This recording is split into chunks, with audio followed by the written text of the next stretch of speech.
Now let us get started with statistics.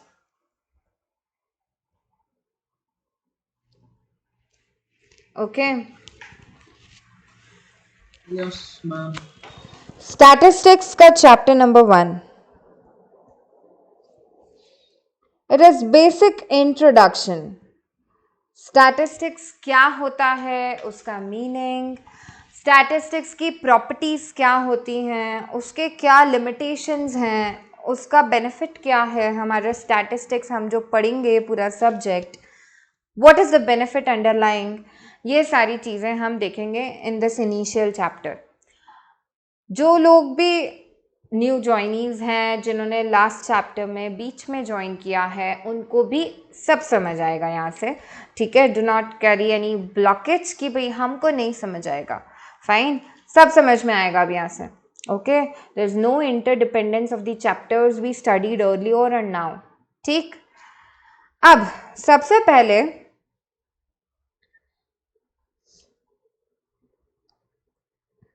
What is an economic activity. This chapter starts with very much basic. Economic activity क्या है? Which includes exchange of money. Okay. Economics की definition याद है जो लोग present थे during that time? Yes, ma'am. क्या थी definition? याद आ रही It है is किसी? allocation of Study scarce of resource having allocation of alternative. scarce resource having alternative use. Okay, काफ़ी speed में बोला गया है. It refers to allocation of scarce resources having alternative uses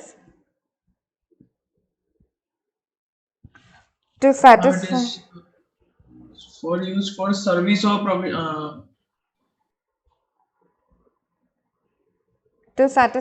unlimited human wants. मैं एक और बार ये कॉन्सेप्ट एक्सप्लेन कर रही हूँ.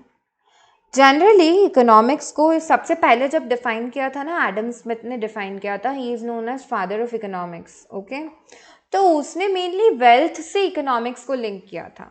ठीक है, अगर कोई भी चीज़ आपके नेशन की वेल्थ में रिजल्ट कर रही है तो that is economics, that study is economics.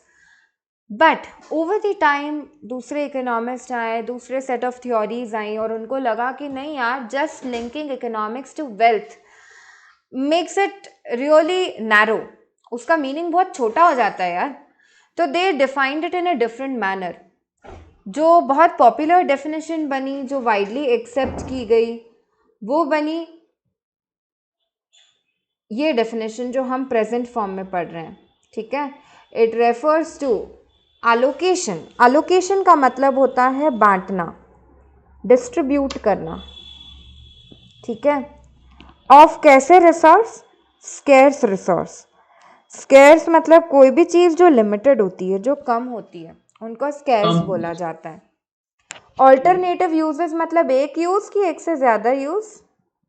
ज़्यादा ma'am, different types of uses. Correct, alternative मतलब एक से ज़्यादा use. Okay, unlimited human ones. Ma'am means उनका जैसे अनलिमिटेड, जैसे किसी के पास कुछ चीज है, मतलब उसको वो नहीं और चीजें चाहिए तो वो होते हैं unlimited. Correct, your ones are generally unlimited. यार इकोनॉमिक्स की प्रॉब्लम अराइज ही क्यों होती है? तुम लोग अगर थोड़ी सी चीज़ों से, अपन जैसे लोग अगर थोड़ी सी चीज़ से संतुष्ट हो जाते हैं तो बात ही क्या थी. ठीक है, फिर तो टेंशन ही नहीं है. स्केर्स रिसोर्स है, रिसोर्स भी लिमिटेड है और आपकी वांट भी लिमिटेड है.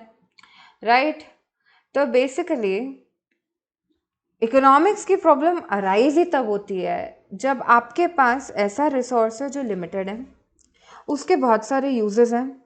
अब आपको उसे इस तरह से बांटना पड़ेगा कि आपकी अनलिमिटेड वन सेटिस्फाई हो जाए. अगर मैं तुमको बोलूं कि तुम्हारे पास 100 रुपये हैं, बताओ तुम उस 100 रुपये का क्या क्या कर सकते हो? मैम कुछ भी नहीं कर सकते, एक ही चीज आ सकती है मैम, कुछ भी. Savings. सेविंग कर सकते हो. ऑप्शंस बताओ क्या क्या कर सकते हो. फूड आइटम खरीद सकते हो कोई, और परचेसिंग बुक्स. बुक खरीद सकते हो, और रिचार्ज मैम करवा रिचार्ज, सकते हो. हाँ, मोबाइल में. Recharge, chocolates. चॉकलेट्स, पेट्रोल, इन सब में खर्चा कर मैम सकते हैं रे। पेट्रोल नहीं आ सकता अब 100 रुपए में। हाँ, लिमिटेड आएगा और क्या, राइट। यस मैम, आ तो जाएगा मतलब, पर आ तो हाँ। जाएगा। हाँ, वो 1 लीटर फुल नहीं आ टैंक नहीं पाएगा होगा, वो। I know. हाँ। अब सुनो यार, ये जो 100 रुपये था, बेसिकली अगर मैं चॉइस करती हूँ, ये जितने भी ऑप्शंस हैं, आई वुड प्रेफर कोई फूड आइटम खरीदना, ठीक है। तो what I am doing is,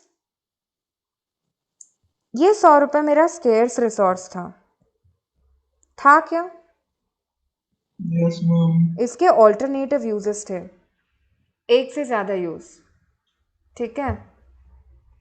Yes, ma'am. अब उसको मैंने इस तरह से एलोकेट किया, मैंने फूड में किया, तुम हो सकता है किसी और चीज़ में एलोकेट करो, ठीक है। आई हैव एलोकेटेड या distributed this 100 rupees in such a manner जिससे कि मेरी बॉन्ड सेटिस्फाई हो पाए। Basically I want to tell you कि जब तुम डिसीजन लेते हो कि तुम्हारे हाथ में जो पैसा है, वो 100 रुपये हो, वो 1000 रुपये हो, वो 10 रुपये हो, as soon as you decide कि उस 10, 100, 1000 रुपये का क्या करना है, तुम बेसिकली इकोनॉमिक्स अप्लाई कर रहे हो, ठीक है। हमको पता भी नहीं है कि हम इकोनॉमिक्स अप्लाई कर रहे हैं, लेकिन मोर और less you are applying economics, ठीक है। तो this is what is study of economics. Economics refers to, अब ये डेफिनेशन देखो, इनफैक्ट मैक्रो लेवल पे जब हम देखते हैं, जब गवर्नमेंट अपने बजट अनाउंस करती है, what is government budget, decide करना कि भाई नेशन के पास जितनी भी इनकम है उसको वो किस तरह से बांटना चाहती है। गवर्नमेंट टैक्सेस कलेक्ट करती है हम लोगों से, और वो उनका रेवेन्यू होता है, उनकी रिसीट होती है। उस रिसीट को वो किस तरह से अप्लाई करना चाहते हैं, जब वो ये डिसीजन लेते हैं, तो वही बजट होता है। कितना पैसा रेलवेज में, कितना एग्रीकल्चर में, कितना इंडस्ट्रीज में, कैसे डिस्ट्रीब्यूशन होना है, वो बेसिकली बजट होता है। और जब ये चीज़ हो रही है, it is also allocation of scarce resource. आप अपने लिमिटेड रिसोर्स को, नेशन भी अपने लिमिटेड रिसोर्स को इस तरह से बांट रहा है कि लोगों की वांट सेटिस्फाई हो पाए। Even this is economics.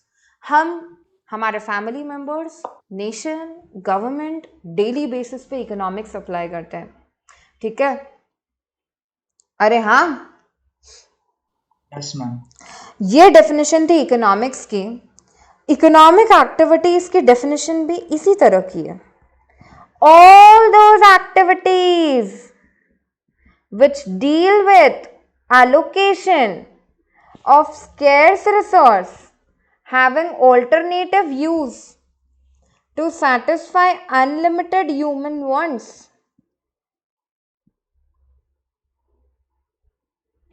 This is known as economic activities. These are known as economic activities. Am I clear? Yes, ma'am. तो बेसिकली यार, जो तुम्हारी इकोनॉमिक्स की डेफिनेशन थी ना, इसी से इन लोगों ने इकोनॉमिक एक्टिविटीज की डेफिनेशन दे दी है। Am I clear? Yes, ma'am. लिखो प्लीज, हेडिंग डालो यार। Statistics chapter number 1, basic introduction.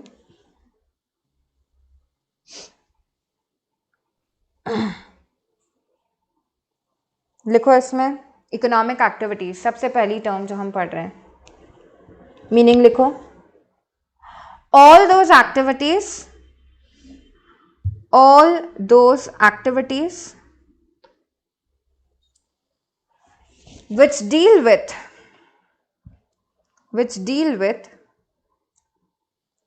allocation of scarce resources,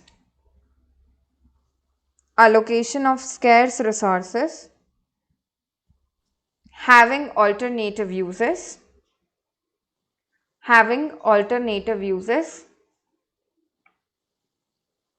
to satisfy unlimited human wants. Ma'am having के बाद क्या बोला? Having alternative uses. I'll just open this. Having alternative uses to satisfy unlimited human wants. To satisfy unlimited human wants.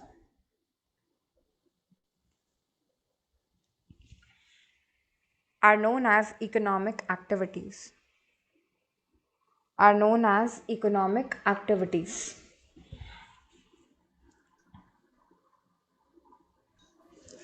अब देखो अलग अलग type की economic activities हैं. Production, consumption.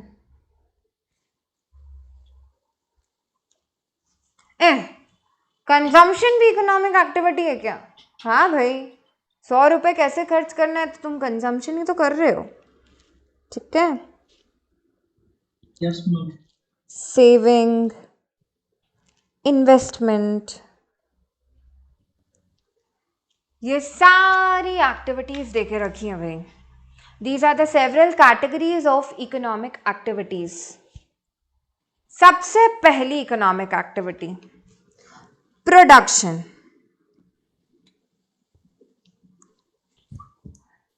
लिखो, there are several types of economic activities. सबसे पहली heading डालो प्रोडक्शन.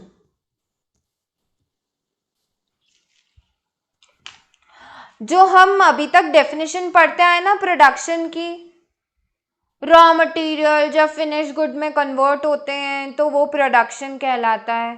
ये जब हम छोटे थे ना तो पढ़ते थे. ठीक है. Now the definition is elaborated, मतलब है सिंगल लाइन की लेकिन एक बड़ा मीनिंग रखती है. Creation of utility is known as production. Meaning लिख लो प्लीज. सिंपल, प्रोडक्शन का हेडिंग डाला, उसके आगे लिख दिया क्रिएशन ऑफ यूटिलिटी. यूटिलिटी क्या होती है मैम?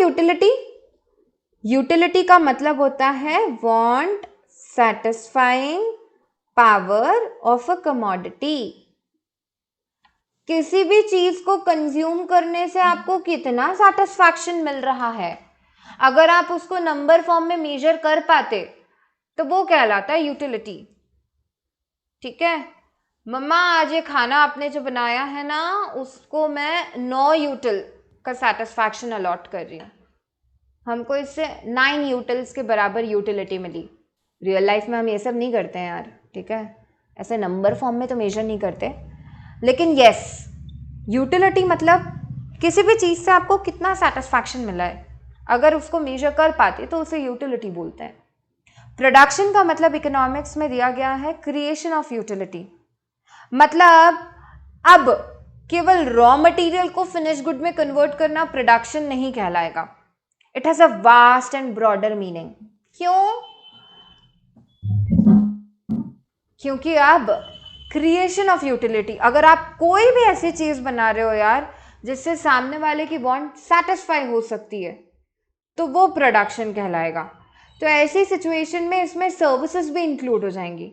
अगर मैं तुम लोगों को अभी पढ़ा रही हूं तो even that is production in economics. ठीक है. इसलिए इसका बड़ा मीनिंग है क्रिएशन ऑफ यूटिलिटी. ये पहला इकोनॉमिक एक्टिविटी था. अब we are running out of time, तो we'll continue tomorrow with the remaining 3 economic activities. ठीक है. गुड डे एवरीवन यार.